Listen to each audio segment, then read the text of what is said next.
당연히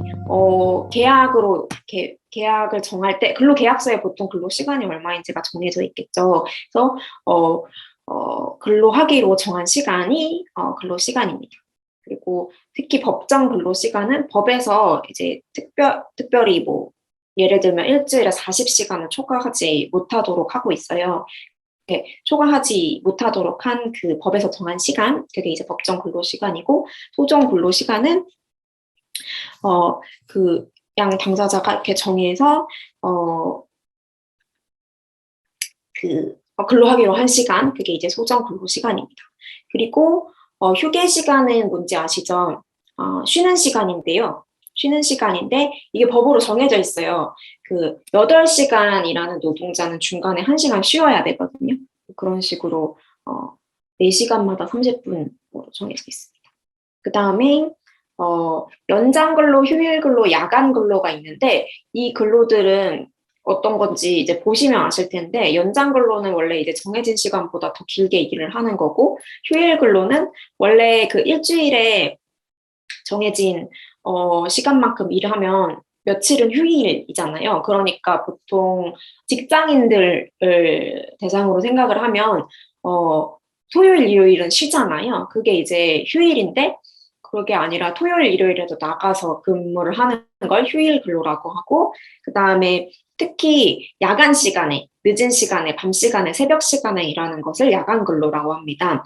그래서 특히 이 연장 근로, 휴일 근로, 야간 근로의 경우에는 법으로 금지하는 것은 아니에요. 그러나 이제 일주일에 몇 시간을 초과하면 안 되는 그런 제한은 있고요. 그리고 이렇게 근무를 하는 것들은 좀 몸에 무리가 가는 형태의 근무이기 때문에 원래 정해진 그런 받기로 한 돈보다 더 많은 수당을 받게 됩니다. 그래서 약간 몇 배의 수당을 받게 된다는 그런 것들을 알고 계시면 좋을 것 같습니다. 그래서 예를 들면 상담을 왔는데 그분이 제가 원래 일주일에 5일 하루에 뭐 7시간씩 일을 하기로 했는데 뭐 막상 나가다 보니까 되게 야근을 많이 한다. 그렇게 되면은 원래는 야간 수당을 그 초과된 시간만큼 다 야간 수당을 채워서 줘야 되는 거거든요. 근데 만약에 그걸 안 주고 있다고 하면 임금을 제대로 지불하고 있는 것이 아니에요. 그래서 근로자들은 특히 중요한 게 몇 시부터 몇 시까지 일했는지를 기록해 두는 것이 굉장히 중요해요. 그래서 만약에 뭐 이렇게 그 회사가 이렇게 출퇴근할 때 뭔가 카드를 찍는 회사다. 그러면은 굉장히 좀 분명하겠지만 보통 그렇지 않은 경우가 더 많잖아요. 그런 경우에는 본인이 스스로 뭔가 다이어리 같은 데라도 기록을 해두셔야 돼요. 그래서 요새는 모든 노동자가 모든 또 사람들이 그 보통 핸드폰을 가지고 있잖아요. 그래서 출근할 때 그러니까 뭔가 급여를 제대로 안 지급하는 것 같다.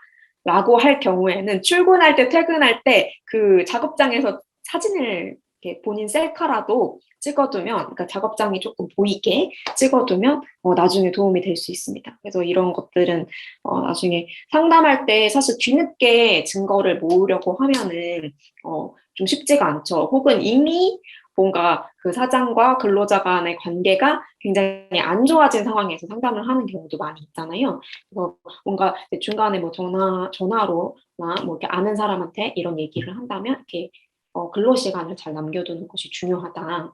이렇게 얘기를 하는 것이 좋겠습니다. 그래서 근로 시간은 그런 의미에서 굉장히 중요한 거고요. 일한 만큼 항상 급여를 지급받는 것이 대원칙이기 때문에 굉장히 중요합니다. 그리고 이제 휴가입니다. 휴가는 쉬는 날과는 또 별도예요. 휴가는 그 쉴 수 있는 날인데 뭔가 휴일이 아니더라도 뭔가 본인의 어떤 개인적인 사정 뭐 그런 것들로 회사에 쉬겠다고 말을 할 수 있는 그런 제도예요. 그래서 연차 휴가가 있죠. 그 보통 직급별로 연차별로 1년에 며칠을 쉴 수 있는지 특히 이제 그 단기 근로자가 아니라 좀 계속해서 근무를 하는 경우에는 1년에 며칠을 쉴 수 있는지 보통 정해져 있습니다. 그리고 그게 이제 근로계약서에 보통은 있거든요. 근로계약서에 있거나 아니면 따로 안내를 받으셔야죠. 그렇게 해서 이제 1년에 정해진 날만큼의 휴가를 쓸 수 있어야 하는 것이 원칙이고요. 특히 이 연차 휴가는 이 정해진 휴가 기간이기 때문에 이날 일을 안 했다고 하더라도 그 날만큼의 급여는 받아야 돼요. 그래서 1년 중에 며칠을 쉬는 걸로 본인이 보장을 받으신 거기 때문에 뭐 한 달에 월급이 예를 들면 그냥 뭐 계산하기 쉽게 100만 원이라고 하면 이 연차 휴가를 썼다고 해서 뭐 얼마가 빠진다거나 그러지는 않습니다. 그래서 원래 정해진 급여만큼을 받아야 되는 거고요.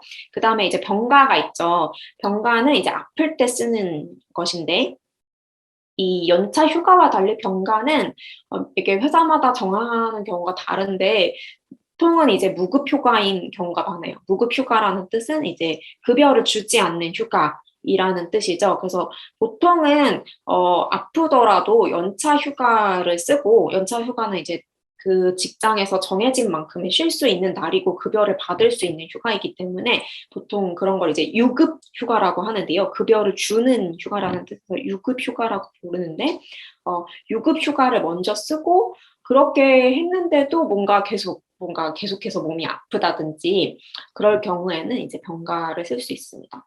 다만 이제 직장이 뭐 안정적인 곳이 아닌 경우에는 뭔가 계속해서 아프다라고 하면 사장이나 어떤 회사에서 약간 사실상 약간 나가라고 권유하는 그런 경우도 있을 수 있죠. 그래서 그런 아마 상담도 있을 수 있을 거라고 생각이 듭니다.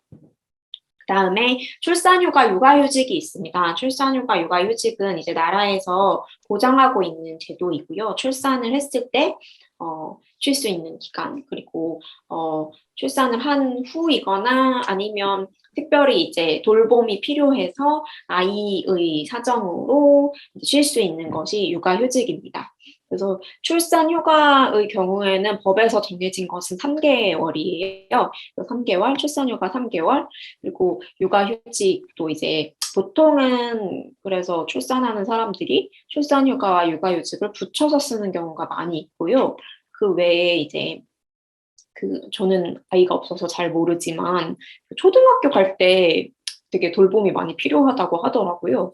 그래서 초등학교 갈 때도 육아휴직을 하는 경우가 많이 제 주변에는 있더라고요. 그래서 이제 출산휴가, 육아휴직 같은 제도가 있고요. 당연히 출산휴가는 남성이 출산하는 것은 아니기 때문에 남성은 출산휴가가 없지만 육아휴직은 남성도 보장받을 수 있는 제도입니다. 근데 이게 이제 직장마다 달라서 출산의 경우에는 당연히 이제 휴가를 주는 경우가 대부분이겠지만 육아휴직을 많이 안 주는 그런 회사도 많이 있어요. 그래서 한국 회사들도 그런 회사들이 굉장히 많고 되게 작은 소규모 그런 영세한 사업장이 아니더라도 육아휴직을 잘 보장하지 않는 그런 회사들이 사회에서 많이 문제가 된 적이 있습니다. 여전히 좀 육아휴직을 자유롭게 쓰기는 어려운 곳도 많이 있습니다. 그렇고요. 그다음에 이제 체불임금입니다. 체불임금은 뭔지 많이 들어보셨을 텐데 원래 임금이 그 급여잖아요. 받아야 되는 돈이 임금인데 그 노동을 하고 그 대가로 받는 돈이 임금입니다. 임금. 근데 이제 임금을 지불하지 않은 거예요. 지불하지 않고 이게 이제 체하면 이제 보통 체 어디다 많이 쓰냐면 연체할 때 이게 뭘 연체했다 이럴 때 이제 체자를 많이 쓰는데 그러니까 임금을 안 준 거예요, 한마디로. 그래서 임금을 주지 않아서 이거에 대해서 뭔가 신고를 한다, 노동청에 신고를 한다라고 하면은 이제 체불임금 신고를 하고 싶다 이렇게 말을 하고 체불임금 거기 이제 관련된 서류들이 있거든요. 그럼 그런 거를 이제 작성을 하고 그렇기 때문에 이제 체불임금 신고를 할 때 요 근로 시간이 중요하게 되는 거죠. 어떤 날 며칠 날 일했고 몇 시부터 몇 시까지 일했고 필요하면 만약에 근무 형태가 뭔가 계속 달라진다면 어떤 근무를 했는지도 간단하게 쓰면 좋고요. 그래서 그런 식으로 많이 체불임금 확인을 하고 있습니다. 근데 이제 체불임금 신고를 할 때 어려운 점은 대체로 증거가 없기 때문이에요. 이제 증거가 뭔지는 되게 초반에 말씀을 드렸었는데 증거가 이제 제가 주장하는 바를 증명할 수 있는 뭔가 입증할 수 있는 그런 뭐 사람일 수도 있고 사물일 수도 있고 뭐 서류일 수도 있고 그런데 보통은 본인이 일한 시간에 대한 증명을 하기가 좀 어려운 경우가 많이 있어요. 그렇기 때문에 이제 근로시간을 잘 따로 기록해 두는 것이 중요합니다. 그 다음에 이제 최저임금이 있죠. 최저임금은 이렇게 해마다 이렇게 보도가 많이 되기 때문에 뉴스를 많이 보시는 분들이라면 익숙하실 텐데 나라에서 정한 이만큼 이상은 한 시간에 뭐 예를 들면 뭐 얼마 이상은 줘야 된다. 이것이 이제 최저임금인데요. 지금 제가 최저임금 찾아보지는 않았는데 작년에 9천 얼마였던 것으로 알고 있는데 맞나요? 보통 이제 노동을 바로바로 되게 그 뭐 아르바이트나 이런 거를 많이 하시는 분들이 또 잘 알고 계시기도 하던데요. 올해 이제 9,160원인가 보네요. 그래서 매번 이제 나라에서 정합니다. 매년 정하고요. 그래서 한 시간에 그러면 9,160원 이상은 주어야 하는 것이죠. 그게 이제 최저임금입니다. 이거는 뭐 나라마다 다르고요. 한국보다 뭐 많이 주는 국가도 있고 적게 주는 국가도 있겠죠. 그래서 나라의 어떤 물가에 맞추어서 이만큼 한 시간에 이만큼 이상을 받고 그러니까 일을 해야 최저의 어떤 삶을 영위할 수 있겠다라고 하는 기준으로 이제 그 금액을 설정을 하는 거거든요. 그래서 굉장히 뭐 물가나 여러 가지 사정들을 고려를 해서 이 최저임금을 정부에서 정하게 됩니다. 산업재해는 좀 들어보셨죠? 보통 산재라고 많이 부릅니다. 산재. 줄여서 이제 산재라고 부르는 건데 산업재해는 뭐냐면 이제 일하다가 생기는 어떤 사고나 질병에 대해서 그 회사에서 책임을 져주는 거예요. 그래서 보통 이제 그 4대 보험이라고 해서 보험료를 계속해서 노동자들이 내고 있고 거기서 이제 그 나라에서 주는 돈과 회사에서 주는 돈이 같이 있는 거거든요. 그래서 이게 이제 산재 보험료라고 하면 보통 급여 받을 때 이제 급여 내역서를 이제 자세히 받으시는 분들은 좋은 회사에 다니시는 건데요. 근데 거기에 내역서 같은 게 보면은 어떻게 돼 있냐면 이게 뭐 이렇게 세금으로 이렇게 막 떼가는 그런 돈들이 있어요. 그래서 원래 그 뭐 예를 들면 월 뭐 150만 원 주는 회사라고 해서 갔는데 나중에 통장에 찍힌 돈을 보니까 150만 원이 아닌 거예요. 그러면 왜 150만 원이 아니지? 라고 생각을 할 수가 있는데 그게 이제 각종 이제 세금이나 보험료 같은 거를 나라에서 떼가기 때문에 그건 당연히 공제가 되는 금액이거든요.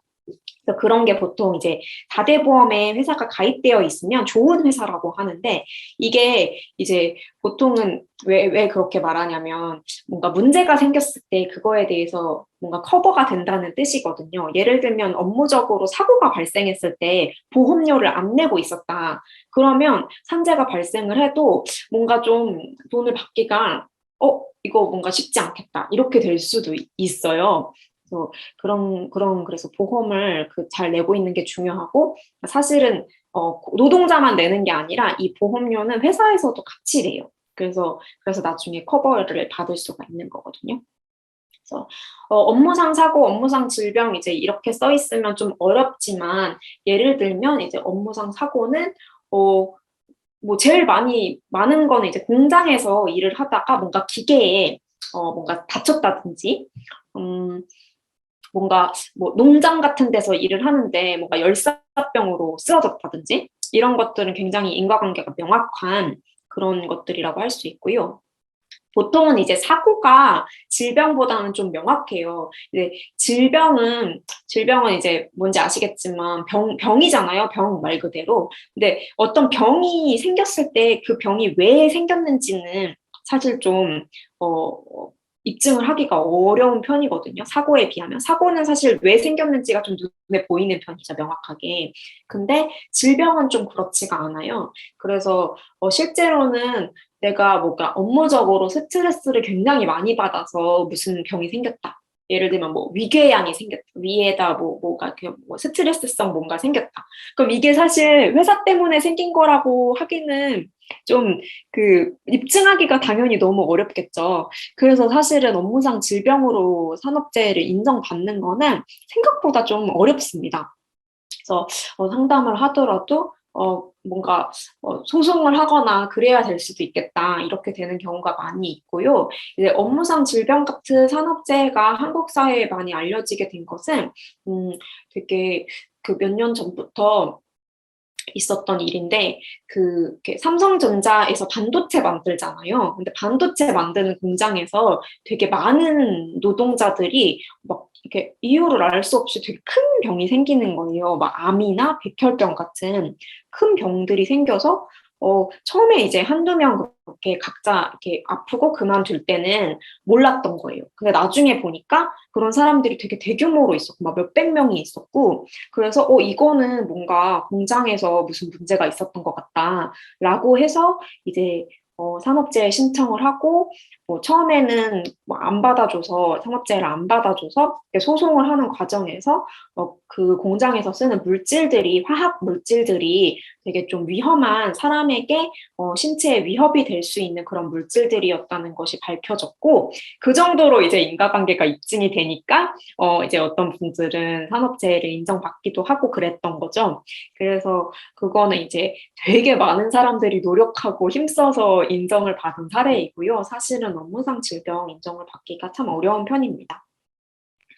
그리고 보통 사람들이 그렇게까지는 생각하는 경우가 많이 있지는 않지만 보통 출근하는 그 순간부터 회사와 관련된 것으로 보거든요. 그래서 뭔가 출근길에 어떤 사고가 났다든지 그런 것도 보통은 산업재해의 범위에 들어온다고 법적으로는 얘기를 해요. 그러나 이제 사장님이 그거를 안 해주겠다고 하면 좀 문제가 생길 수 있죠. 그리고 회사에서 다 같이 뭔가 야유회라고 들어보셨어요? 같이 이렇게 소풍 가는 그런 거를 갖다가 뭐가 거기서 뭐 다 같이 뭐 어떤 운동을 했어요. 근데 그 운동을 하다가 다쳤어요. 그런 것도 산업재해가 될 수 있습니다. 그러니까 그런 게 되게 저 같은 이제 법 공부하는 사람들은 되게 교과서적으로 보는 사례인데 뭐 실제로 발생했을 때는 아마 뭐 처리가 어떻게 될지는 회사의 사정마다 좀 다를 수는 있겠죠. 근데 어쨌든 법적으로는 모두 산업재해로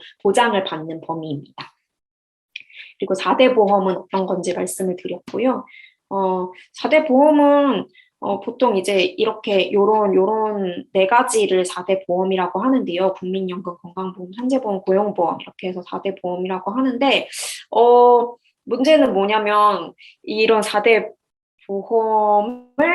보험료를 외국인들도 노동을 할 때 내죠. 보험료가 만약에 가입이 돼 있으면 그 직장에 가입되어 있는 것이면 내는데 나중에 문제가 발생할 수 있거든요. 예를 들면 이제 다시 본국에 돌아가시려고 한다라고 하면 이 보험 납입했던 걸 어떻게 할 건지 어떻게 처리할 건지 이런 것들이 좀 문제가 생길 수 있어요. 그래서 뭐 돈을 뭐 환급을 받을 수 있네 없네 이런 문제들이 되게 빈번하게 발생하는 문제들입니다. 그리고 실업급여 있죠. 실업급여. 실업급여는 이렇게 보통 일을 하고 있다가 이제 고용보험 내는 게 다 그런 이유들 때문인데 실업급여는 뭐냐면 이제 실업하는 중인 사람들이 뭔가 구직을 할 수 있도록 나라에서 지원을 하는 그런 것들이 이제 실업급여이고요. 퇴직금은 뭐냐면 퇴직을 할 때, 그러니까 퇴사를 할 때, 회사를 그만둘 때 받는 돈이고요. 예를 들면 이게 뭐 언제나 나오는 것은 아니고 1년 이상 일을 했다라고 하면 그만큼에 대해서 퇴사를 하고 나면 새 직장을 구할 때까지 혹은 일하는 동안 뭔가 기여한 그런 것들이 있으니까 퇴사를 할 때 일정한 돈을 주는 거예요. 그래서 장기 근속을 할수록 이 퇴직금이 계속 적립이 되는 거기 때문에 장기 근속을 할수록 회사에 오래 다닐수록 퇴직금이 많아집니다. 그리고 퇴직금 중간정산이라는 것도 많이 하는데 들어보신 적이 있을지는 모르겠어요. 퇴직금 중간정산은 어떤 거냐면 퇴직금을 원래 보통 뭐 일시불로 받거나 연금으로 받거나 그렇게 하거든요. 워낙 큰 돈이니까요. 근데 그 돈을 뭔가 사유가 있어서 미리 좀 땡겨서 받고 싶을 수 있잖아요. 그런 경우에 이제 중간 정산을 한다고 해요. 그래서 나중에 받을 돈을 나눠서 지금 일부를 받고 나중에 나머지를 받는 건데요. 그래서 지금 일부를 받게 되면 최종적으로는 약간 손해를 볼 수는 있어요. 왜냐하면 뭐 약간 뭐 이자라든지 그런 부분들을 좀 생각을 하면 약간 손해를 보지만 지금 뭔가 큰 돈이 필요해서 좀 받아야 될 것 같다라고 하는 경우에는 미리 중간 정산이라는 제도를 활용해서 받는 경우가 있습니다. 그 다음에 체당금이 있어요. 체당금이랑 휴업수당은 안 들어보신 분들이 더 많을 것 같아요. 왜냐면 이거는 어떤 거냐면요. 그러니까 제 사정이 아니라 회사의 사정으로 회사가 쉬거나 그런 때가 있을 수 있잖아요. 회사의 사정으로 쉬는 때에는 근로자는 일을 하고 싶은데 노동력을 제공하지 못해서 예를 들면 원래 월 100만 원을 받아야 되는데 일주일을 회사의 사정으로 쉬었어요. 그럼 4분의 1만큼을 못 받을 거 아니에요. 근데 제가 일을 못했으니까요. 근데 그게 아니라 회사의 사정으로 쉬게 되면 일정 금액 이상은 받을 수 있게 휴업수당이라는 제도를 두고 있어요. 그래서 회사의 사정으로 쉴 때는 근로자가 일정한 금액 이상을 받을 수 있도록 그렇게 하는 것이 이제 휴업수당입니다. 그 다음에 이제 체당금 제도는 어떤 거냐면 체당금 제도는 그 회사의 사정으로 회사가 만약에 없어졌다고 해보세요. 없어졌거나 뭔가 뭐 파산을 했거나 뭐 아무튼 더 이상 근로자를 쓸 수가 없는 상황이 되었어요. 그럼 그렇게 된 경우에는 나라에서 일정 금액을 이렇게 근로자한테 지급을 해줄 수 있거든요. 그런 게 이제 체당금 제도입니다. 그건 이제 나라에서 보장해 주는 돈이라고 보시면 되고요. 지금 이제 직장 내 성희롱 괴롭힘을 안 말했네요. 직장 내 성희롱과 이제 직장 내 괴롭힘은 한국 사회에서도 최근에 많이 문제가 되고 있는 것들이에요. 그래서 직장 내에서 뭔가 사람을 계속 이렇게 괴롭혀서 뭔가 그게 뭐 꼭 뭐 업무 때문일 수도 있고 그냥 사람들이 그럴 수도 있는데 어떤 직장 내에서 괴롭힘 행위를 하는 거를 이제 법으로 처벌을 할 수 있도록 그렇게 사회에서 얘기가 되어서 직장 내 괴롭힘과 관련된 그런 법들이 뭔가 생겼고요. 직장 내 성희롱은 일반적으로 성희롱이라고 하면은 이제 신체적인 것이 아니라 어떤 말로 희롱을 하는 그런 것들을 많이 얘기를 하는데요. 원래 직장이 아니라 이제 외부에서 사람과 사람 간의 성희롱을 하면은 그게 꼭 처벌 대상은 아니에요. 그러니까 성추행이랑은 좀 다른 거죠. 성추행은 이렇게 몸을 만지는 원하지 않는데 뭔가 신체 부위를 만지는 그런 성추행에 대해서는 당연히 처벌 조항이 있는데 이렇게 말로만 뭔가 어떤 성적인 언사를 계속해서 계속 불쾌하게 한다라고 하면은 그게 성희롱인데 뭔가 다른 어떤 범죄에 해당하지는 않는다면 그것만으로는 처벌이 되기가 어려워요. 그런데 이제 직장 내에서는 이게 뭔가 계속되는 관계이잖아요. 뭔가 그게 뭐 회사 어떤 사람과 저 사이에 계속 일을 해야 되는데 이 사람이 저를 계속 성적으로 뭔가 모욕하면서 희롱을 하는 거예요. 그러면 그거는 이 사람을 일을 계속 할 수 없게 만드는 굉장히 심각한 행위이거든요. 그리고 또 직장 내에서 일어나는 이런 성희롱들은 뭔가 그런 뭐라 그러죠? 권력 관계에 있는 경우가 많아서 거절하기가 어렵고 거절을 해도 계속해서 뭔가 윗사람이 성희롱을 하는 경우에는 굉장히 너무 심각한 상황인 거죠. 그래서 그런 것들 이제 직장 내 성희롱이라고 부르고요. 이거에 대해서는 따로 제재와 뭔가 처벌을 할 수 있도록 그렇게 하고 있습니다. 그래서 회사 내에서도 징계 절차를 잘 거쳐야 하고 회사 외적으로도 이거에 대해서 이제 문제를 삼을 수가 있는 그런 것들이 이제 직장 내 성희롱이고 성적인 것 이외에 이제 괴롭힘들 그런 것들이 이제 직장 내 괴롭힘이라고 보시면 됩니다.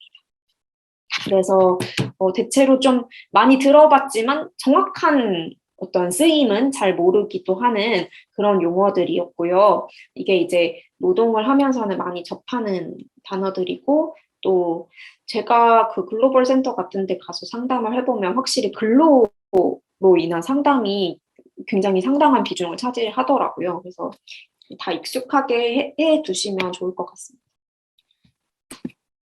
몇 개 더 남았네요. 그리고 이제 이거는 사실은 많이 접할 것들은 아닌 게, 왜냐면 이제 앞에 이런 내용들은 개별적으로 모든 근로자들이 접하게 되는 단어들이라면, 이거는 이제 단체를 설립을 했을 때 생기는 문제들이에요. 근데 이주민들도 그 단체를 만들 수 있거든요. 그게 이제 보통 노조라고 부르는 노동조합인데요. 그래서 이런 거를 만들어서 어떤 단체 행위를 할 수도 있는데, 어, 흔한 경우는 아니기 때문에 어떨지 모르겠어요. 그래서 노동조합을 만드는 경우가 있고, 여기서 이제 뭐 쟁의 행위를 한다든지, 쟁의 행위가 뭔가 쟁취를 하기 위해서 어떤 권리를 얻기 위해서 회사에 요구를 하는 그런 행위들인데, 보통 이제 파업은 많이 들어보셨죠? 파업은 다 같이 이제 일을 그만두고, 그만두는 건 아니고 이제 잠시 중단을 하고 이제 회사에 요구를 하는 거죠. 우리 뭐 요구를 들어줘라. 뭐 우리 급여를 올려줘라. 우리에 대한 뭐 처우를 낮게 해줘라. 이런 것들을 요구하는 그런 것들을 이제 쟁의 행위라고 하고요. 취업 규칙은 뭐냐면 그 회사에서 그러니까 회사의 중요한 어떤 내규들 있잖아요. 그런 것들을 그 노동자와의 관계에서 가지고 있는 그런 규칙들을 취업 규칙이라고 해서 이렇게 기본 틀을 만들어놔요. 그럼 그거는 이제 회사와 노동자 간에 지켜야 할 어떤 약속 같은 게 계약서 이외에 이제 또 있는 거예요.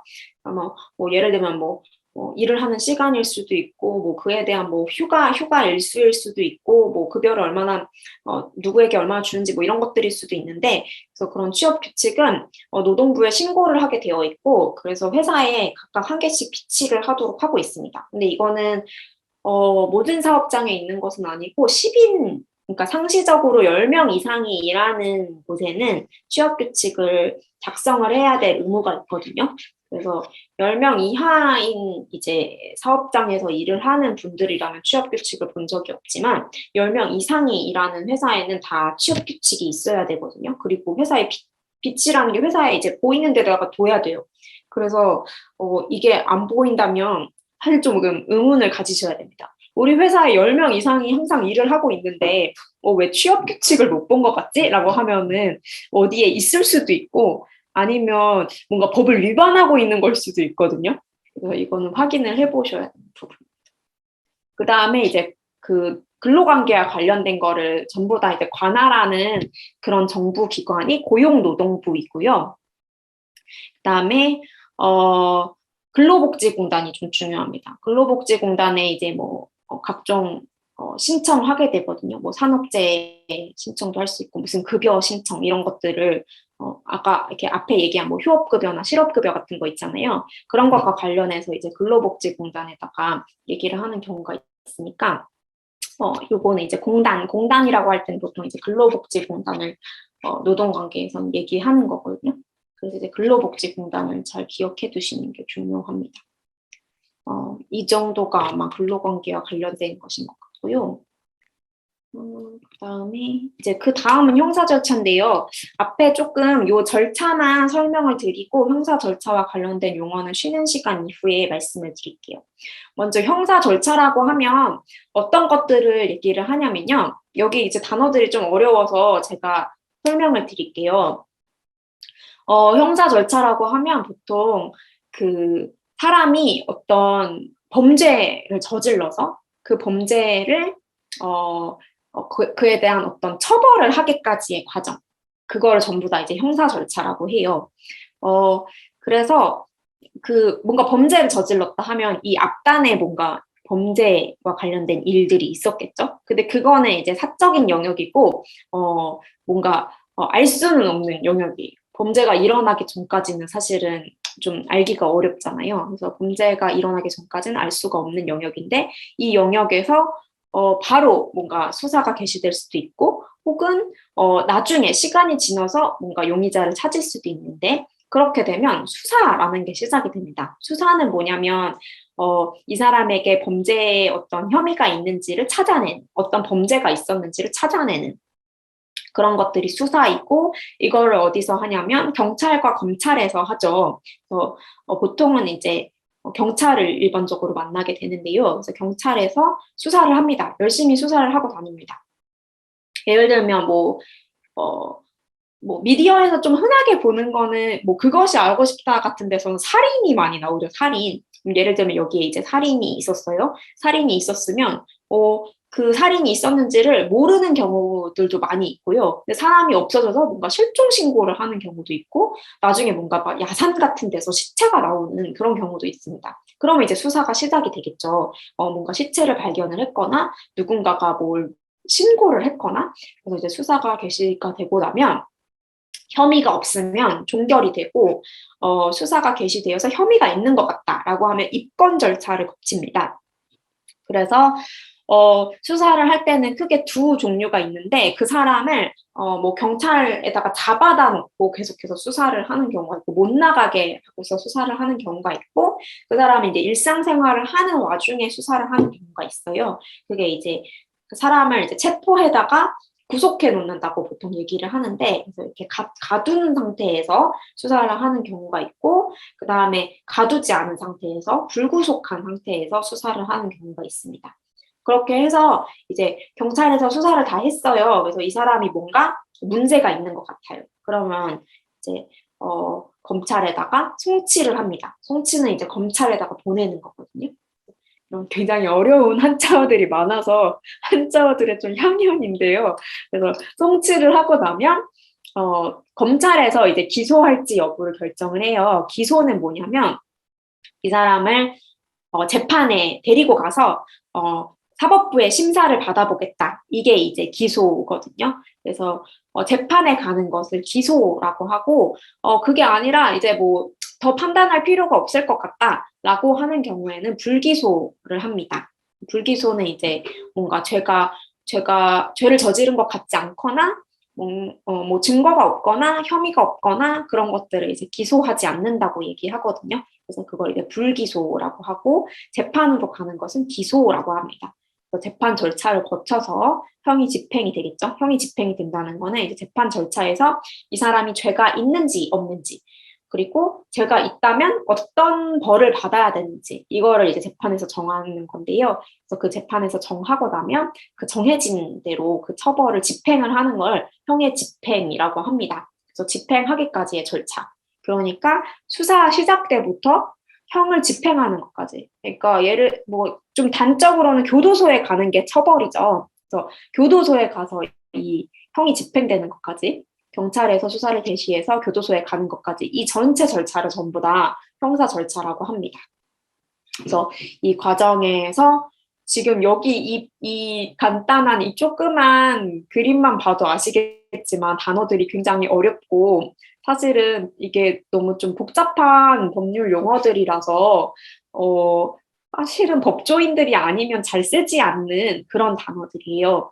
그래서 이런 단어들에 좀 익숙해지시려면 방법은 저는 이렇게 좀 그 뉴스 같은 거를 많이 보면 이런 단어들이 많이 나오거든요. 그래서 한국어로 된 뉴스나 신문 기사 같은 것들을 보시면 이제 이 단어들이 이거는 송치 지난번에 약간 들었던 것 같다. 송치가 뭔 것 같다. 기소를 했다. 그러면 재판에 간다는 뜻이구나. 그리고 뭐 구속을 했다. 구속을 한다는 거는 뭔가 수사하는 과정에서 뭔가 가둬놓고 수사를 한다는 뜻이구나. 이런 식으로 조금씩 단어가 들리면 좀 이해를 하실 수도 있거든요. 그래서 이런 단어들이 굉장히 어렵고 생소하지만 그래도 좀 더 익숙해지면 좀 좋을 법한 그런 단어들입니다. 그래서 이런 식으로 이제 특히 이 세 가지 절차에서 형사 절차에서는 그 통역이 필요해요. 특히 외국인이 뭔가 형사 절차를 거쳐야 된다라고 하면은 상당히 취약한 지위에서 진행이 될 수밖에 없어요. 일단은 말이 잘 통하지 않으면 좀 아무래도 불리하죠. 그래서 불리한 면들이 많이 있고 이 세 가지 절차 모두에서 통역이 잘 제공되는 것이 중요합니다. 그래서 먼저 이제 이 절차는 이제 이 형사 절차에서는 보통 피해자보다는 범죄를 저지른 사람, 범죄를 저지른 혐의가 있는 사람인 경우에 이제 이 형사 절차를 거치는 것이 굉장히 중요하고요. 그래서 이런 절차들이 죄송해요. 절차들이 진행이 되는 것인데요. 먼저 첫 번째는 수사기관에서 조서라는 걸 작성을 해요. 이건 이제 뒤에서 설명을 드릴 건데, 그러니까 수사기관에서 수사를 하는 과정이라고 보시면 돼요. 그러면은 그러니까 혐의를 받는 사람을 피의자라고 부르는데, 피의자를 불러다가 뭐 몇 월 며칠에 뭐 했냐, 몇 월 며칠 날 어디에 있지 않았냐, 어디에서 뭐 했냐, 뭐 누구를 만나지 않았냐, 누구랑 만나서 뭐 언제 헤어졌냐 이런 것들을 물어보거든요. 그럼 이제 그 물어볼 때 당연히 경찰은 한국말밖에 못하니까 한국말로 물어보겠죠. 그러면 외국인인 경우에는 그거를 통역을 해줄 사람이 필요합니다. 그런 과정에서 이제 수사를 받는 과정에서 특히 피의자 신문 조서를 받는 과정에서 통역이 되는 것이 꼭 필요하고요. 이거는 당연히 통역을 불러서 진행을 하고요. 경찰에서 통역인에게 연락을 해서 그 경찰서마다 각각 이제 나름대로의 통역 풀이 있는 것 같아요. 그게 어떻게 만들어진지는 저도 정확히는 모르겠는데요. 그래서 뭐 소개를 받아서 뭐 풀을 만든 것 같기도 하고, 그래서 각각 아는 통역인들한테 연락을 해서 오게 해서 조사를 받더라고요. 근데 그렇게 진행이 되다 보니까 문제는 두 가지 문제가 있는데, 하나는 통역의 질이 좀 고르지가 않아요. 통역인의 어떤 수준이 좀 천차만별이고, 다른 하나는 그 통역인이 워낙 그 경찰서에서 통역을 많이 하다 보니까 경찰이랑 되게 친한 경우들이 있어요. 그러면 사실 제가 만약에 외국인이고 외국인 경찰한테 가서 조사를 받는다고 해볼게요. 그러면 그 경찰서에서 제 말을 알아듣는 사람이 딱 통역인밖에 없는데 이 통역인은 경찰하고 너무 친한 거예요. 그럼 제가 뭔가 말하기가 되게 조심스럽겠죠. 그래서 약간은 좀 그런 좀 문제들이 있더라고요. 그래서 통역인이 그래서 좀 중립을 지키는 그런 것들이 좀 중요한 것 같고요. 그래서 이 피의자 신문 과정에서 이게 아마 모든 절차 중에 가장 중요하다라고 보시면 되겠고요. 그 다음에 이제 재판까지 갔어요. 그러니까 뭐 수사 절차에서 잘 안 되어서 재판에 가게 되었어요. 기소가 되었어요. 그러면 이제 모든 절차에서 형사 재판에 가게 되면 그 처음부터 계속 다 통역인의 도움을 받아야 돼요. 특히 당사자, 그러니까 피고인 신문을 하는 경우나 혹은 다른 사람이 얘기를 하는 것도 뭔가 본인이 방어를 하려면 무슨 말인지 알아들을 수가 있어야 되잖아요. 그래서 재판 절차에서도 외국인이 피고인인 경우에는 통역인 지정을 합니다. 통역인 지정을 해서 이 전반적인 절차에 대해서 통역을 받는 것이 중요하고요. 그 다음에 이제 뭔가 변호인을 선임을 했다라고 한다면 역시 이것도 통역을 필요로 하겠죠. 그래서 사실은 돈이 이렇게 특히 변호인을 선임을 해서 진행을 한다라고 하면 굉장히 돈이 많이 드는 경우가 많습니다. 그래서 상당히 특히 형사 절차에 연루가 된 순간 뭔가 이건 정말 심각한 문제가 될 수 있겠다 이런 상황이 될 수가 있거든요. 그래서 문제가 될 수 있다는 거 그런 거를 이제 아시면 좋을 것 같고요. 그래서 변호인 접견 면담 형사재판, 수사기관, 조서 이런 전 과정에서 모두 통역을 잘 받는 것이 아주 중요합니다. 그래서 이 과정에서 이렇게 어떤 단어들을 쓰고 있는지 앞서도 조금 맛보기를 하셨는데 이제 뒤에 용어들을 설명을 드리겠습니다. 형사 절차와 관련해서는 그 사람들을 부르는 단어를 정해서 부르거든요. 그래서 그 재판 절차에 가서 본인을 부르는지 모르는 그런 경우가 많이 있는데요.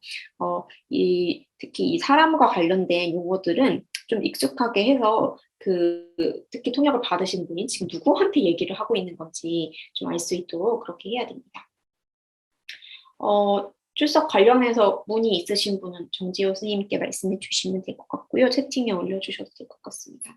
다만 이제 뭐 계속 아시겠지만 부르지 않은 분은 이미 출석 체크가 돼 있는 것입니다. 제가 아까 말씀드렸는데 그 혐의를 받고 있는 사람, 범죄를 저질렀다는 혐의를 받고 있는 사람을 피의자라고 부릅니다. 혐의를 받고 있다는 뜻으로 피의자라고 부르고요. 이 피의자가 형사 절차로 넘어가면 더 이상 피의자라고 부르지 않고 피고인이라고 불러요. 피고인. 그래서 피고인이라고 보통 부를 때는 이 재판 받고 있는 사람, 이 사람을 지칭해서 부르는 거구나라고 아셔야 되고, 그 다음에 이제 이게 제가 형사 절차가 수사 때부터 그 형의 집행까지 그 절차를 형사 절차라고 말씀을 드렸죠. 그래서 형이 집행되고 있는, 그래서 교도소에서 형기를 살고 있는 사람을 수형자라고 부릅니다. 그래서 이 세 가지가 전부 다 그러니까 절차만 조금씩 다를 뿐이지 같은 사람을 가리키고 있는 거겠죠. 그래서 피의자, 피고인, 그다음에 또 수형자 이렇게 각각 부른다는 것을 아시면 될 것 같습니다. 그 다음에 이제 수사를 하는 사람들이 있죠. 수사를 하는 사람들이 있는데 이런 사람들이 있습니다. 그래도 이거는 좀 익숙한 단어들이죠. 예를 들면 경찰이나 형사라는 단어는 많이 쓰잖아요.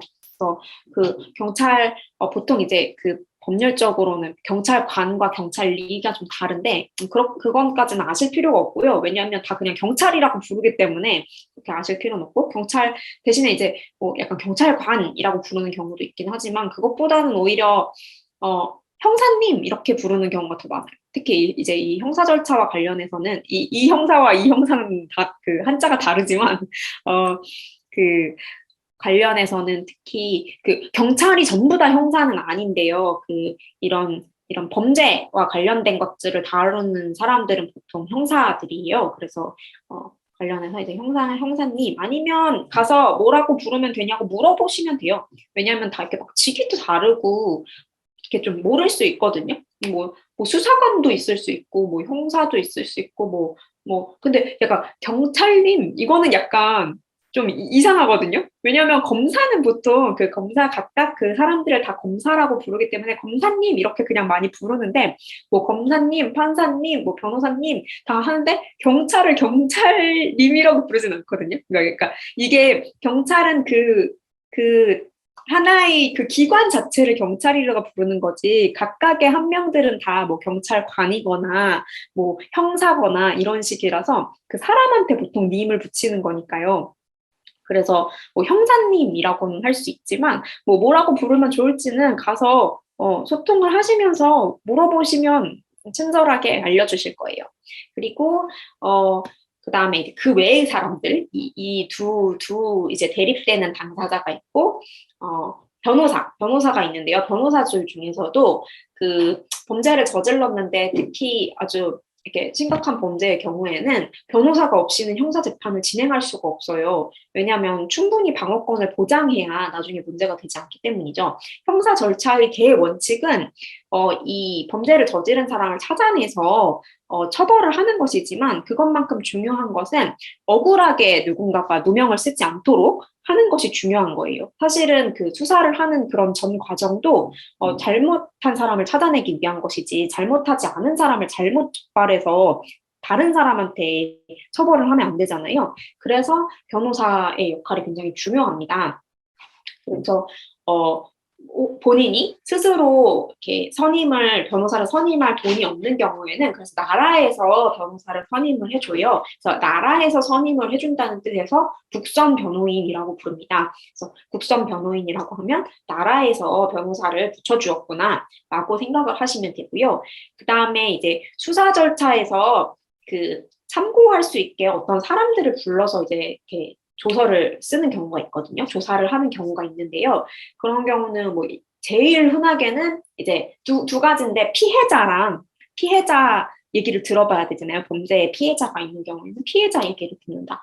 혹은 어떤 뭐 폭행 사건인데 그 폭행 장면을 목격한 사람이 있어요. 옆자리 테이블에 뭐 앉아있던 사람. 그런 사람들 불러서 뭐 무슨 일이 있었는지 얘기를 들어봐야 되겠죠. 그런 사람 이제 수사 과정에서 불러가지고 얘기를 듣는데 그런 사람들을 참고인이라고 부릅니다. 그래서 참고인 조서가 따로 있어요.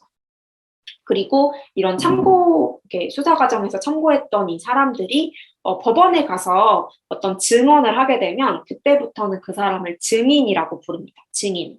그래서 실제로 그 재판하는 데 가보시면 재판하는 데는 그 특별한 경우 빼고는 다 공개로 하거든요.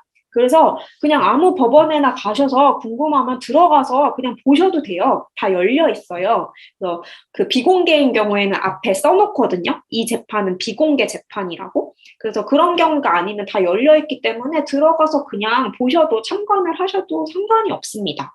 그래서 뭐 그렇게 형사 절차를 진행되는 걸 보셔도 괜찮은데요. 그래서 가서 보시면 재판장님은 사람들 이름을 안 부르고 판사님들은 사람들 이름을 안 부르고 다 뭐 검사, 뭐 피고인, 뭐 증인 뭐 이런 식으로 불러요. 변호인 이렇게 다 지칭을 하거든요. 그래서 누구를 부르는 것이구나라는 것을 만약에 이 그 재판 절차에서 통역을 하신다고 하면 지금 누구 부르는 건지를 확실히 알아야지 통역을 할 수 있잖아요. 그래서 이렇게 지칭을 누구를 하고 있는 건지를 아는 것이 중요합니다. 그래서 먼저 수사부터 말씀을 드릴게요. 이게 약간 순서대로라고 보시면 되는데 수사는 아까 말씀을 드렸죠. 그 범죄 혐의가 있는지를 밝혀내는 과정. 어떤 증거가 있고 뭐 누가 용의자고 이런 것들을 밝혀내는 모든 과정을 전 과정을 수사라고 부릅니다.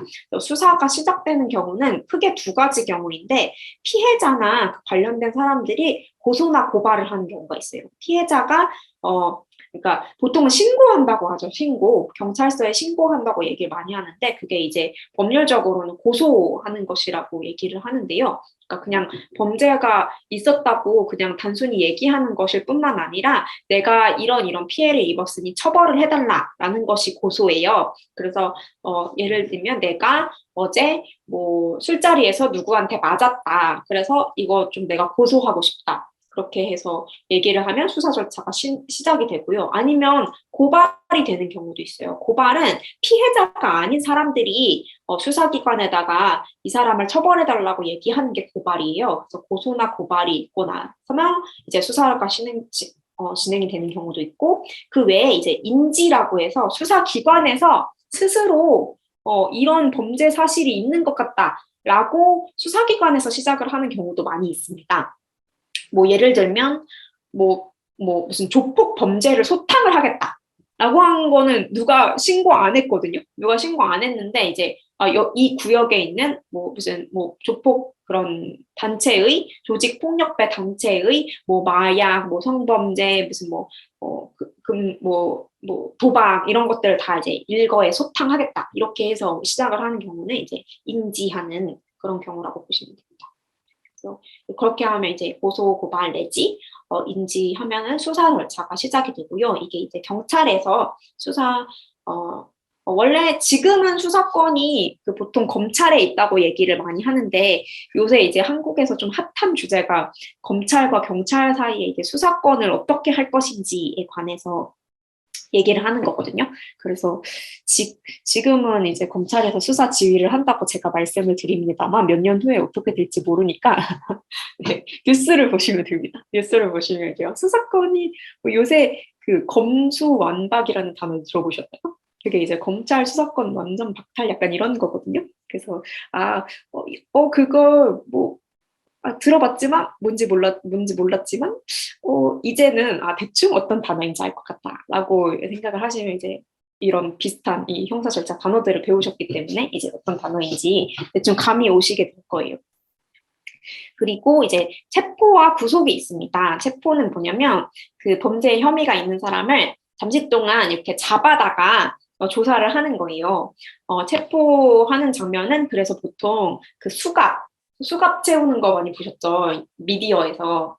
그래서 그 수갑을 채우는 게 체포를 하는 거거든요. 근데 체포는 다만 시간이 정해져 있어요. 체포는 48시간 이상 계속해서 잡아두게 되면 그 사람의 인권을 굉장히 많이 침해할 수 있게 된다고 해서 체포 시간은 정해져 있습니다.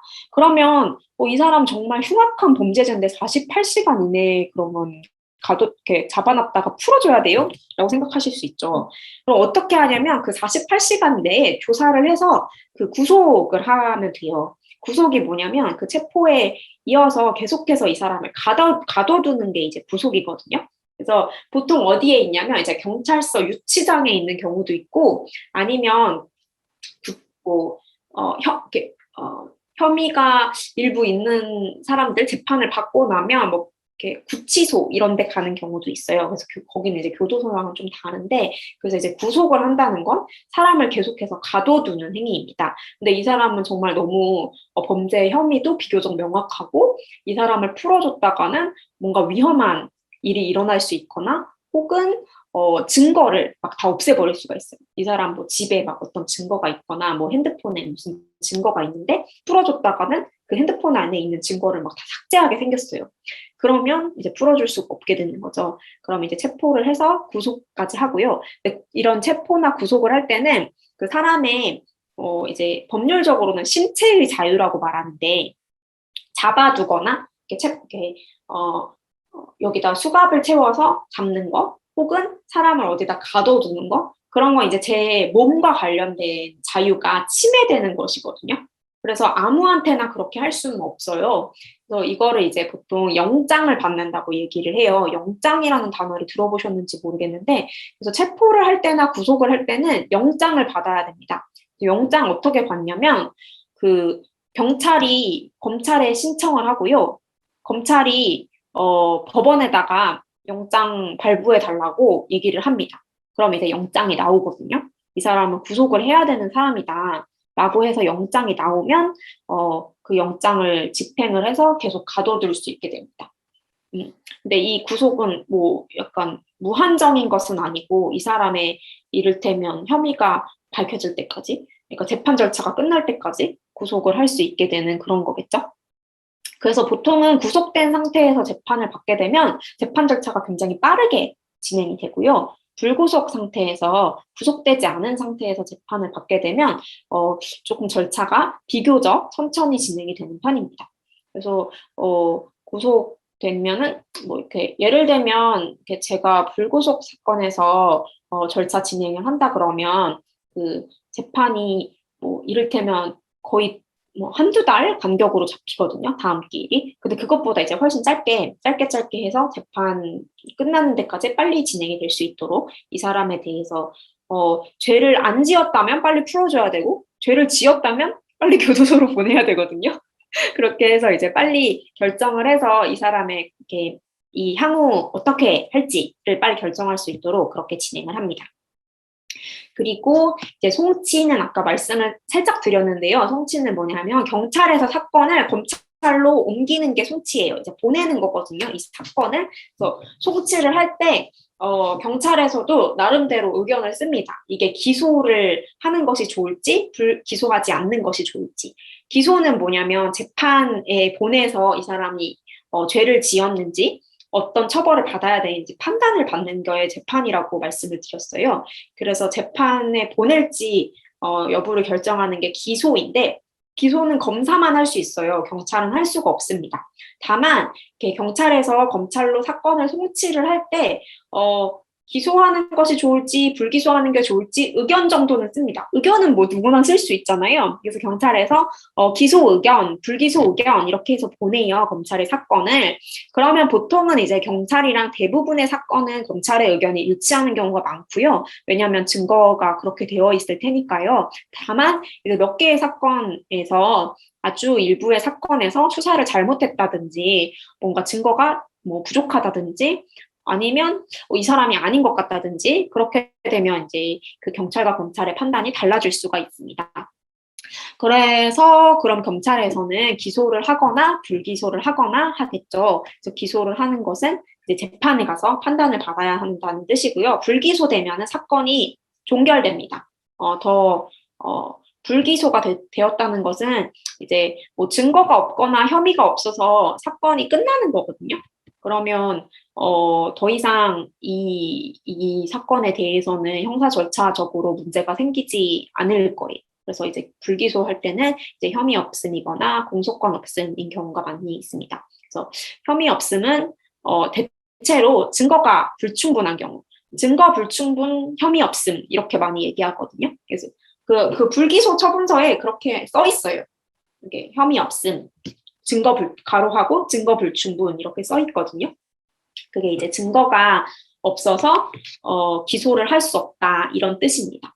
제가 지금 너무 빨리 말하고 있나요? 네네. 그렇고요. 그 다음에, 기소 유예하는 경우가 있어요. 기소 유예하는 경우는 어떤 경우냐면, 기소를, 유예는 약간 미룬다는 뜻이거든요. 유예는 미룬다는 뜻인데, 왜 기소를 미루냐면요. 어, 기소를 하기에 사건이 조금 애매해요. 예를 들면, 너무 범죄가 좀 경미해요. 그러니까 범죄인 건 맞는데, 이 사람을 재판을 받아서 뭔가 처벌을 받게 하는 것보다는 예를 들면 그냥 검찰에서 반성문 쓰고 아 이거 다시 하지 않겠다 이렇게 서로 약속을 하고 이 사건을 마무리하는 게 서로에게 더 좋을 것 같아요.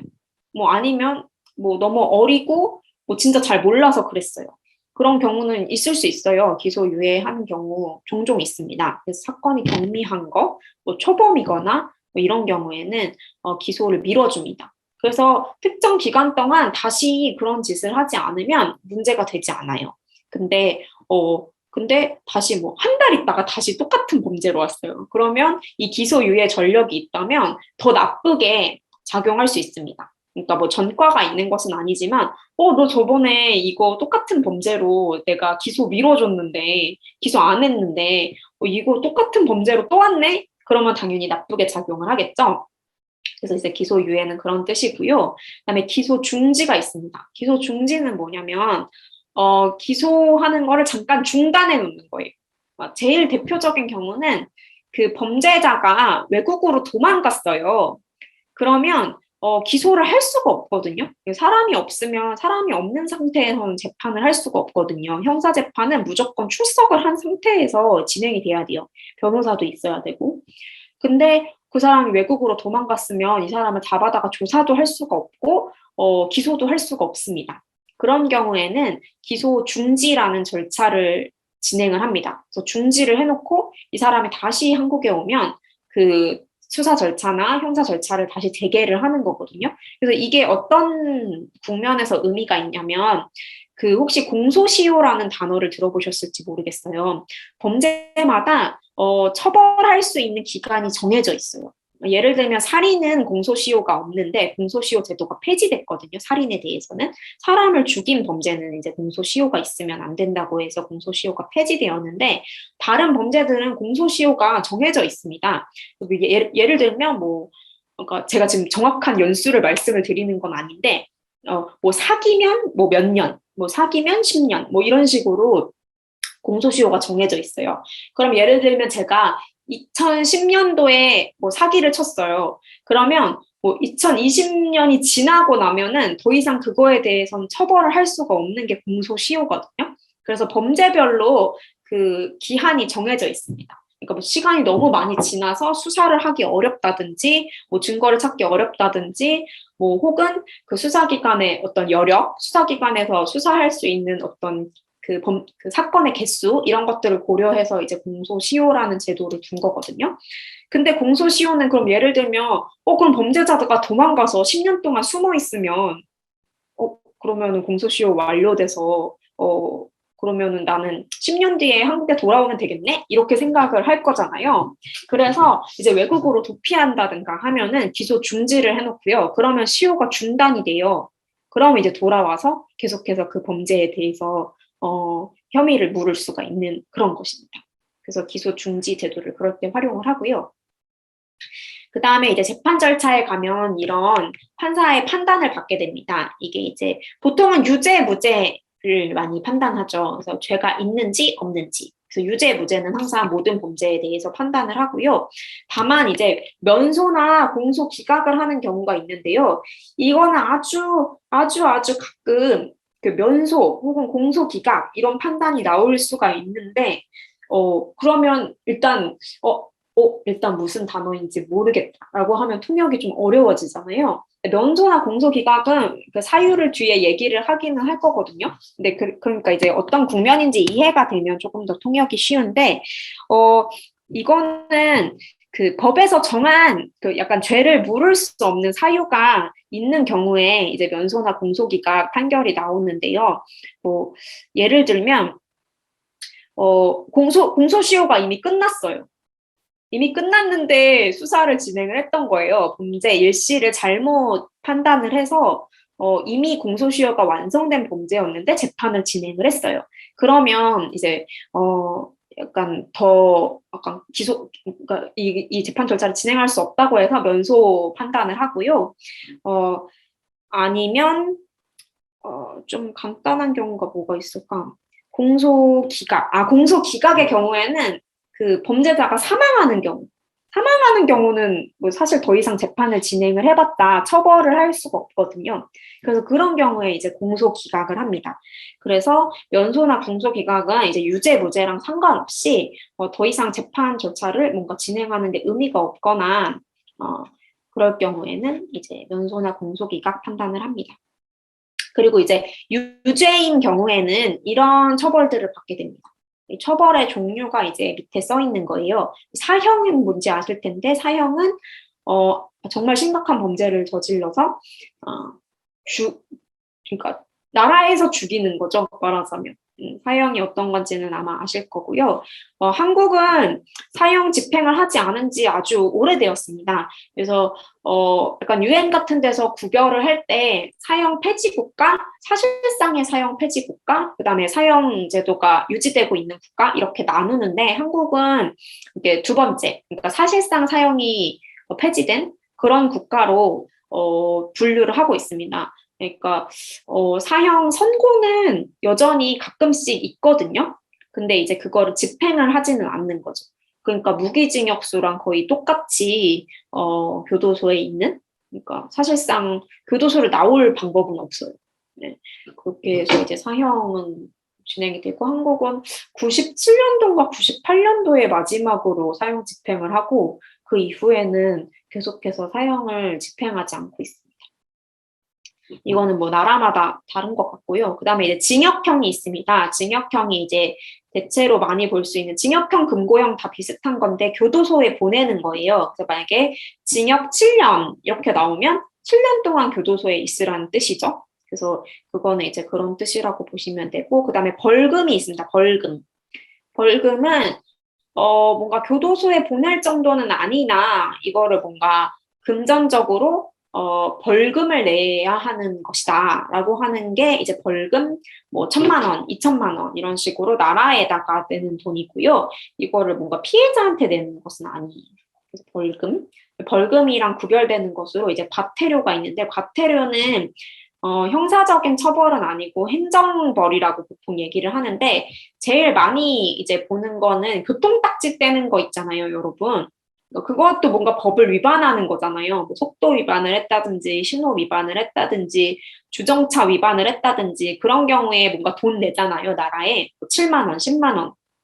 이런 식으로 돈을 내는데 그거는 벌금은 아니에요. 보통 이제 그냥 퉁쳐서 한국 사람들은 오늘 뭐 벌금 냈다 이런 식으로 많이 얘기를 하지만 법률적으로는 벌금은 형사적인 처벌이고요. 과태료라고 부르는 거는 우리가 보통 딱지라고 말하는 그 행정벌을 얘기합니다. 그래서 약간 형사적인 그런 범죄는 아니지만 법을 위반했을 때 이렇게 나라에다가 내는 돈 그런 것들을 과태료라고 하고요.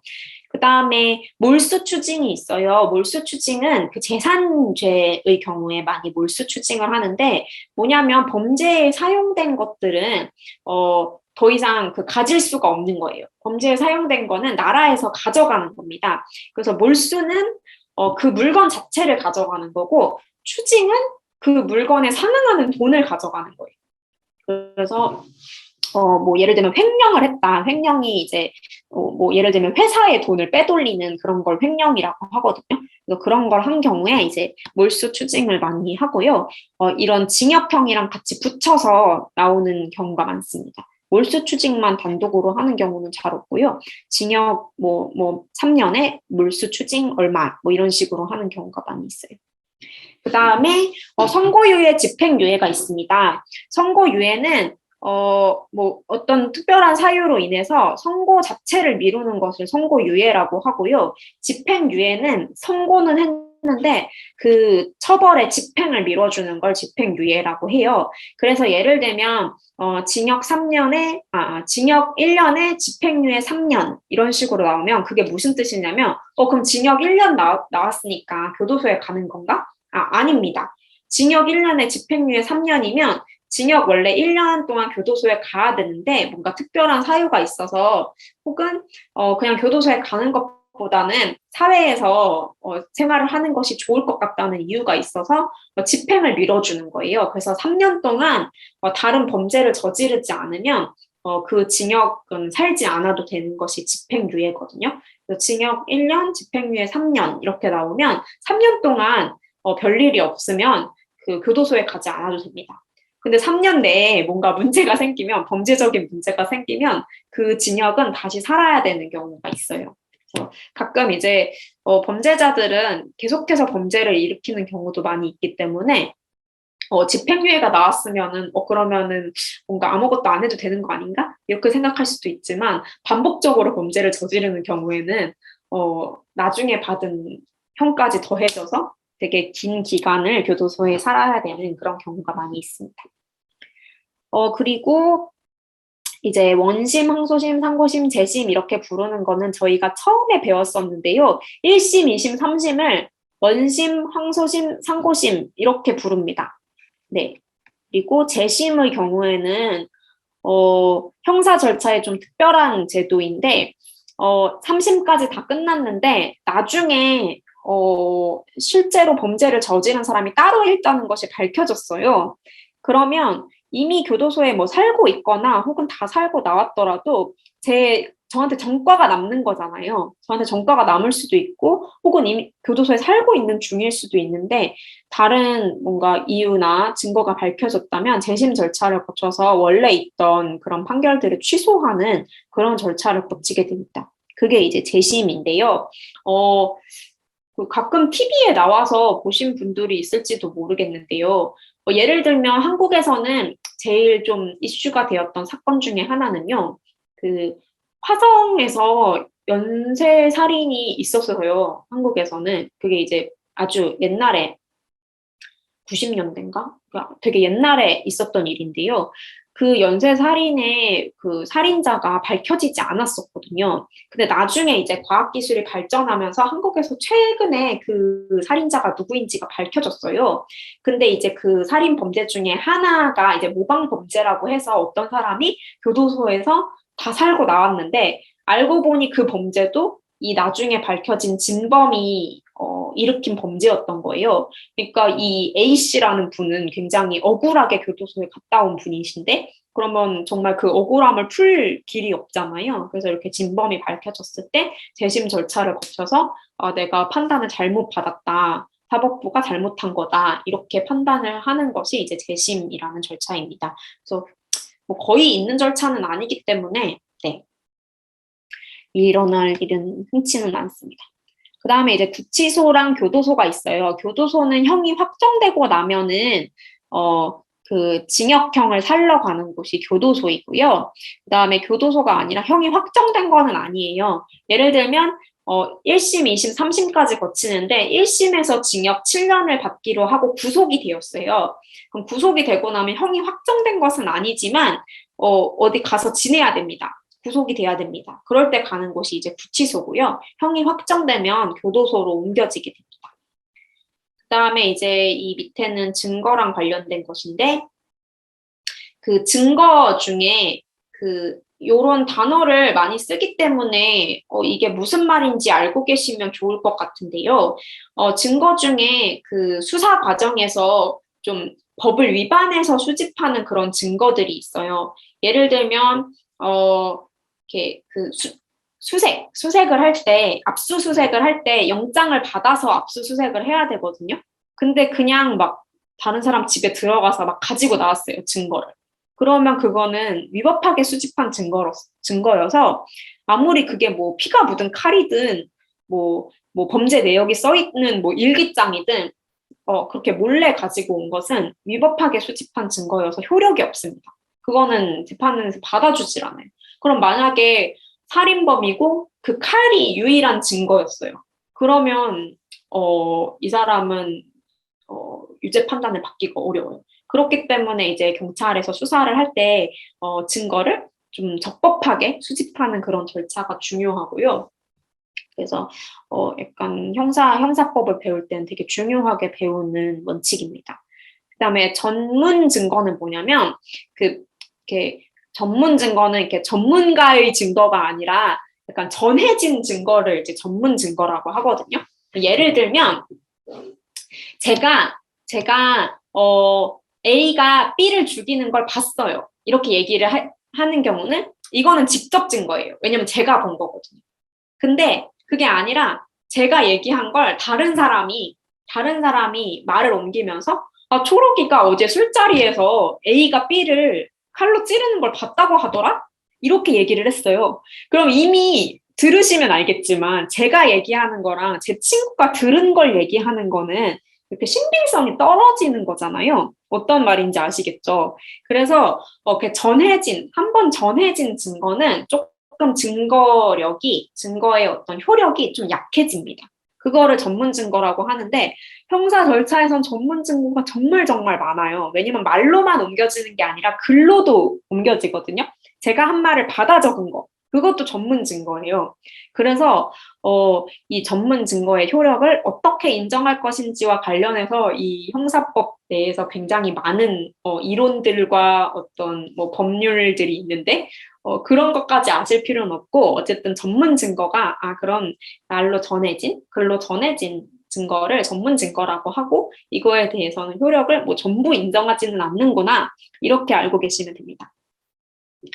그리고 이제 죄형 법정주의가 있습니다. 죄형 법정주의는 형사 절차에서 정말 대원칙인데 이건 뭐냐면 법에서 정해져 있는 범죄만 처벌을 하겠다는 것이 죄형 법정주의입니다. 법에서 정해진 범죄, 그 범죄에 대한 처벌이 법에 다 정해져 있어요. 그대로만 이제 처벌을 하는 게 죄형 법정주의예요. 그래서 예를 들면 되게 기술이 발전하면서 되게 새로운 범죄가 생길 수 있잖아요. 그런 거는 법에 정해놓은 범죄가 아니기 때문에 처벌을 할 수가 없습니다. 그런 게 이제 죄형 법정주의예요. 그리고 그 형벌에 대해서는 좀 미리 예측할 수 있는 그런 게 있어야 된다는 뜻에서 이제 죄형 법정주의를 정해두었고요. 그 다음에 이제 범죄인 인도 협약은 들어보셨을지 모르겠는데 보통 인터폴에다가 요청한다 이런 게 그 나라마다 이제 범죄인이 그 나라로 도피를 했을 때 뭐 예를 들면 뭐 미국으로 도피를 했다. 그럼 미국이랑 한국이랑 범죄인 인도 협약을 맺고 있어요. 그럼 미국에 요청을 해서 이 사람을 보내달라 이렇게 요청을 할 수 있거든요. 그런 게 이제 범죄인 인도 협약입니다. 그 다음에 이제 미란다 원칙이 있습니다. 미란다 원칙은 체포를 할 때 그 피의자한테 고지를 해줘야 되는 원칙을 미란다 원칙이라고 하는데요. 이걸 왜 미란다 원칙이라고 부르냐면 이게 미국에서 처음 생긴 건데 이 범죄자의 이름이 미란다였어요. 근데 미란다를 체포를 하면서 그 피의자가 가지는 권리를 고지를 안 해준 거예요. 예를 들면 너는 묵비권을 행사할 수 있어요. 당신은 묵비권을 행사할 수 있습니다. 그러니까 자기한테 불리한 진술을 하지 않는 게 묵비권이거든요. 묵비권 행사할 수 있고 변호사 선임할 수 있고 이런 피의자가 알아야 될 권리들이 있어요. 근데 그런 권리를 고지해주지 않고 이 사람을 체포해서 수사를 한 거예요. 그런데 이제 미란다라는 이 범죄자가 사실은 되게 흉악범이었는데요. 이 사람이 나중에 이걸 문제 삼았어요. 나한테 뭐 그런 권리들이 있다는 걸 고지하지 않고 체포를 했는데 그럼 이거 위법한 체포고 체포를 위법하게 했으니까 위법한 체포로 인해서 내가 한 진술들이 다 위법한 진술이고 그러면은 이 수사상 쓸 수 있는 증거가 아무것도 없다. 이렇게 주장을 한 거예요. 재판에서 그게 받아들여졌습니다. 그래서 이 미란다 원칙을 체포할 때 고지하는 것이 아주 중요하고 그래서 실제로 체포를 할 때 경찰들이 굉장히 빠르게 읊어줍니다. 그 변호사 선임할 수 있고 묵비권 행사할 수 있고 이런 것들을 빠르게 읊어주거든요. 그게 미란다 원칙이고 고지를 받아야 됩니다. 근데 이제 아마 외국인의 경우에도 경찰들이 한국어로 말을 할 것 같긴 한데요. 데리고 가서라도 송역인이 있을 때 그게 제대로 이루어졌는지 확인하는 것이 중요하겠습니다. 그 다음에 영장주의입니다. 아까 말씀드렸죠. 체포나 구속 같은 걸 할 때는 법원에서 받은 영장이라는 것이 있어야 합니다. 그래서 그런 영장에 의해서 체포 구속을 해야 된다는 것이 영장주의이고요. 영장이 없이 한 체포나 구속은 위법할 수 있어요. 그리고 아까 그 미란다의 케이스처럼 위법하게 체포를 해와서 위법하게 체포를 한 사람을 진술을 받고 그거를 조서를 쓰고 이 모든 과정이 다 위법하게 될 수 있거든요. 그래서 영장에 의해서 하는 것이 굉장히 중요하고 실제로 영장을 발부받아서 하고 있고요. 급할 때는 그 뭐 현행범 체포나 긴급 체포 제도도 있기는 한데 그런 경우에는 뒤늦게라도 사후적으로 영장을 받도록 그렇게 하고 있습니다. 그 다음에 그 국민참여재판이라는 새로 도입된 제도가 있습니다. 미국 영미법, 그러니까 영국이나 미국 혹은 영국의 그런, 영국의 영향을 받은 그런 나라들에서는 배심원 제도라는 게 예전부터 있었어요. 그래서 형사 절차에서 그 배심원이라는 사람들이 형사 절차를 같이 보면서 유죄인지 무죄인지를 판단을 같이 합니다. 그러니까 판사만 판단을 하는 것이 아니라 그냥 일반 시민들이 같이 그 재판 절차를 보면서 미리 이제 뽑혀진 사람들이 재판 절차의 처음부터 끝까지를 같이 보면서 죄가 있는지 없는지를 함께 판단을 하는 것입니다. 그게 이제 죄의 유무를 좀 더 선명하게 판단을 하기 위한 것이고 나중에 이제 절차적으로 그 문제가 없도록 그렇게 하는 것이라고 볼 수가 있죠. 그래서 피고인의 권리를 뭐 어떻게 보면 더 폭넓게 보장을 하는 것이라고도 볼 수가 있습니다. 그래서 사회적으로 좀 이슈가 되는 사건들은 국민참여재판을 거치는 경우가 있습니다. 그래서 한국에서는 이 배심원에 참여해서 하는 재판을 국민이 참여해서 하는 재판이라고 해서 국민참여재판이라고 합니다. 국민참여재판으로 외국인이 피고인인 사건도 진행이 되는 경우가 있을 수 있겠죠. 그래서 아주 드물게 뭐 국민참여재판 자체가 좀 드문 경우이기 때문에 외국인이 피고인인 경우에 통역을 하시는 경우는 정말 더 드물겠지만 혹시 통역을 하시게 된다면 이런 절차이구나라는 것을 아시면 되고요. 다만 이제 국민참여재판은 이제 일반 시민들이 참여해서 하는 재판이기 때문에 되게 막 여러 날에 걸쳐서 할 수는 없고 보통은 하루나 이틀에 몰아서 하는 경우가 있어요. 왜냐하면 배심원들 여기 참여하는 그 배심원들이 뭐 직장을 다닌다. 그럼 직장에다가 휴가를 쓰고 가야 되거든요. 근데 그거를 뭐 5일을 휴가를 쓸 수는 없잖아요. 그래서 보통은 하루에 끝낼 수 있도록 그렇게 절차를 진행을 합니다. 대신에 이제 통역이는 엄청 힘들겠죠. 하루 종일 통역을 해야 되니까 통역이는 굉장히 힘들지만 네, 그런 절차가 있습니다. 그리고 이제 간단하게 이제 보여드릴 것으로는 범죄로는 이런 것들이 있습니다. 대체로 많이 들어보셨을 용어들이고 제가 하나하나 설명을 드리진 않을 거예요. 근데 대체로 아는 단어일 것 같아서 뭐 절도는 뭐 훔치는 거고요. 그 절도해서 이렇게 생긴 이런 재산범죄상의 물건들을 이렇게 처리하는, 예를 들면 어떨 때 많이 나오냐면 어디 뭐 이렇게 유적지 같은 데서 뭐 도구라는 경우 많이 있잖아요. 그런 건 이제 절도인데 그런 도구를 할 때 그 도구란 물건, 그 물건은 뭔가 아무나 처리할 수 있는 물건은 아니겠죠. 그런 물건을 처리하는 그런 범죄를 작물이라고 합니다. 그래서 절도로 이렇게 생긴 물건인 걸 알면서 처분을 해주는 사람도 다 같이 범죄를 저지르는 것입니다. 그게 이제 별도의 범죄이고 작물이라는 그런 범죄가 있고요. 그다음에 이제 뭐 횡령 배임 그런 거 이제 돈을 빼돌리는 그런 범죄. 그다음에 손괴는 물건을 망가뜨리는 걸 손괴라고 해요. 그래서 사실 흔하게는 그 물건만 망가뜨리는 경우는 잘 없고 예를 들면 뭐 폭행 과정에서 뭐 어떤 물건이 부서졌다든지 이런 경우들이 많이 있습니다.